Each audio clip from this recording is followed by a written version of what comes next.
Hello! How are you doing? I hope you're having a magical day today. Thank you so much for stopping by. Today, we are going to be chatting about how to find an agent. Now, this is coming from the perspective of someone who illustrates children's books, but I also think that this applies if you want to work in like commercial or editorial illustration work as well. So before we get into the big meaty thing of it all, let's talk about what an agent does. Now, I love agents. I think that their role in an artist's career is really amazing. Their job is really to help you find work and also get the best deal, like get the best money for the projects that you work on, and negotiate all of the contractual stuff that for my dumb little brain can't do on my own. They work really hard to fight for you and get you the best money because they get paid when you get paid. So it's also an incentive for them to get you the best money. And on that topic, never ever work with an agent who says that you have to pay them. No. That is not how it works. Every project that you work on, like if I work on a book illustration project for a publisher and they pay X amount of money, the agent gets a percentage of that commission for handling all of the business side of that project. You do not have to pay an agent to work with them. That is a scam. Run away. Run as fast as you can in the other direction because that is not how it works. And speaking of commission, how much do agents make from your projects? That depends. It can be usually anywhere from like 15 to 30%. Now, there are different types of agents who can specialize in different fields. Like you can have an agent that just focuses on illustration, whether it's book publishing or editorial or things like that. And then you have agents who work with illustrators as well as writers or illustrators who write books, which is what I am. There are different things that agents can specialize in, and it's important to figure out where you want to be in your illustration career to help you find the best agent match. Now, previously, I was represented by an agency called Astound, which is an illustration agency that focuses mainly on book publishing, but they also work in different areas. And they're great, and I really like them, but I also realized that I want to really focus on books and eventually write my own one day. So I moved to a literary agent, which is the type of agent who works with authors as well as illustrators and author-illustrator combinations. And now I feel like I found my perfect match. I love my agent. She's amazing. She's great. And I hope that if you're interested in finding an agent that you find the best match for you, because an agent is really like your partner in crime. They are going, if you're in it for the long haul, you're going to form a partnership and you're working together, and you really want to have someone who has your back and is willing to fight for you, and you feel comfortable being like, hey, can I ask your opinion on X, Y, and Z? Like, what do you think?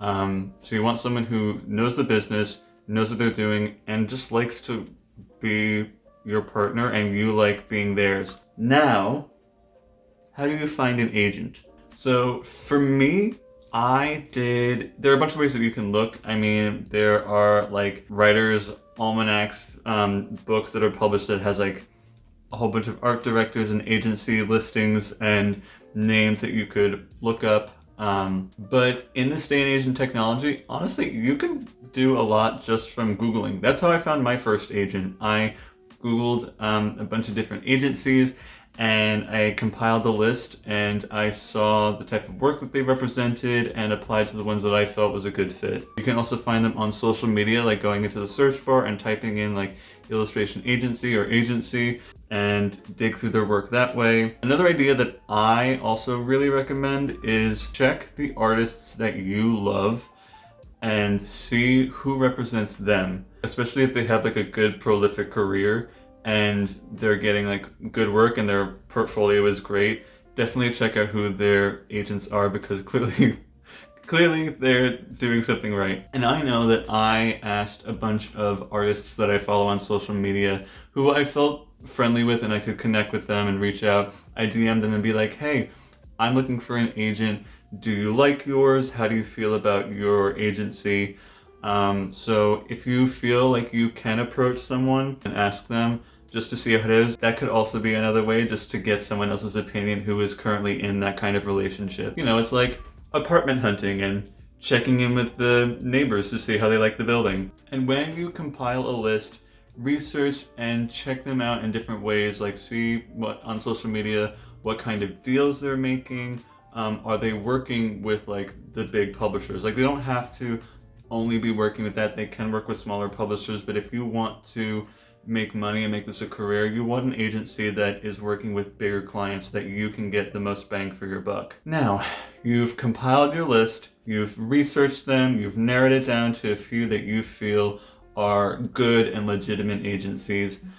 Now it's time to apply, also known as querying. And every agent and agency will have maybe different ways of applying. Some will just ask that you email them a couple of JPEGs of your portfolio, not your whole portfolio, but maybe like 5 to 10 images. Some may only want 3 to 5.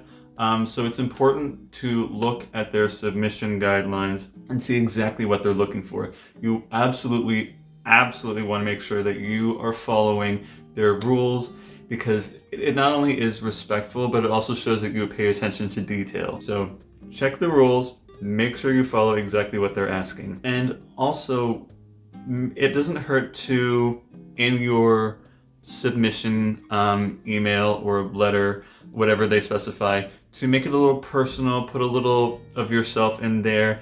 You know, maybe throw in why you're applying to them. Give it a little flavor. Give it a little like, why do you want to work with them? Like maybe you're familiar with their work or the artists that they represent and you feel like you could be a good match. Like just give it a little something to show the agent and agency why you want to work with them. Also, when you're applying and when you're looking, make sure that you find an agent and an agency who's representing people that are in a similar vein of the work that you do. Like if there's an agent that specializes or has clients that are only in like dark, edgy, digital artwork, and you do like happy, cuddly watercolor paintings, that's probably not going to be the right fit. So now you've compiled your list, you have followed the rules, you have applied, and now we wait. And this is the worst part. And when I was first applying, before I got my first agent, this really sucked. I hated waiting. I hated being like, oh God, why doesn't anybody want me? But it is so important to wait, because you have to understand these agents are busy. They are booked and they are busy. They are in the middle of projects with big clients and they represent artists already, and their schedules are full. They will eventually get to you, but this part does take a little time. So it's really important for you to try and have some patience. It can take a month or two to hear back from them. There are other agencies that I applied and they didn't get back to me for 4 months. So it is a bit of a waiting game, and I really recommend that you kind of just try and put it out of your brain as much as possible. Don't check in with them every 3 days and be like, hey, did you get my email? Because of that, do not do that. Do not do that. Unless they have in their submission guideline, like, if you don't hear from me in 2 weeks, please feel free to reach out. If they have that, then feel free to reach out to them after 2 weeks from your submission. But if they don't, more often than not, just wait. Just wait until they can get back to you. Another thing is, and this is more like a industry respect thing, but if you apply to a bunch of agents and you're still waiting for them, but someone offers you representation, it is out of courtesy to send an email to the people you've already reached out to and be like, especially the people that you really want to work with, and be like, hey, I have currently been offered representation, but I would still like to get in touch with you. Do you have a moment where we could connect, because I really want to work with you, X, Y, and Z? And then maybe they'll see it and be like, oh, okay, like I really want to get to this person, like totally, let's connect. Or it's not a right fit, good luck, happy to hear from you. And now the next step of this process, after we apply and after we wait, is the time that we get our replies. And not all of them are fun. It was so hard when I was applying the first time and got so many rejections. So many rejections. It was rough, but we got through it, and it does hit your ego, and it does suck, especially when you wait so long to hear from someone, and then at the end of the day, they're just like, I'm sorry, it's just not the right fit. And there could be several reasons why. Not every agent and agency who will get back to you with a rejection is going to say why. Some of them will just say, I don't think that your work matches what we represent, but you're really talented and I wish you the best. Some will say, this always sucks, but some will say that your portfolio just isn't ready. And I got that quite a bit when I was first applying, and in retrospect, my portfolio was rough, but I needed to hear that. But sometimes they will give a reason and sometimes they won't. Overall, there are so many reasons as to why you might get rejected from an agency, and I don't want you to feel like they think that your work sucks. You could have great work, and it honestly is just, maybe their client list is too full. Maybe they don't have the capacity to take on more artists. Maybe it's just a style thing. They could represent someone whose style is very similar to yours and they don't want to have too much competition. And so that could be another reason. It could also just be that the work that you do isn't what they represent. I don't want you to ever internalize a rejection as, well, I suck, I might as well give up, I'm never gonna make it. It just takes a lot of time and a lot of persistence. And when you get that, yes, let's work together, oh my God, it feels so good. It feels so good. And it's exciting. When you sign on with an agent, there is like this, okay, I'm ready to start, I'm ready to get into it. But, cause there's a but, there's always a but, oh. What? Anyway, so great, you get an agent, you signed on, fantastic.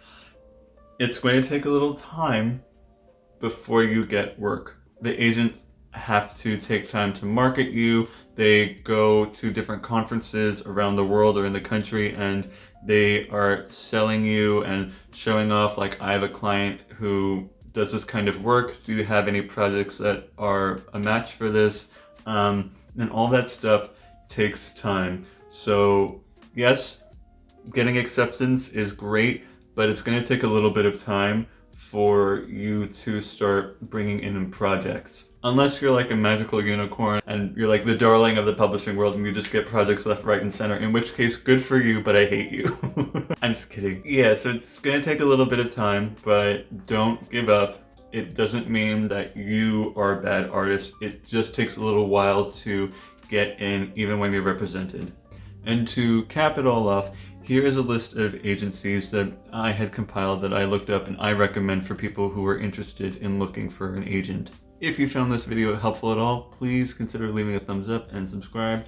And just thank you so much for being here. I really appreciate it. And I'll see you soon. Bye for now.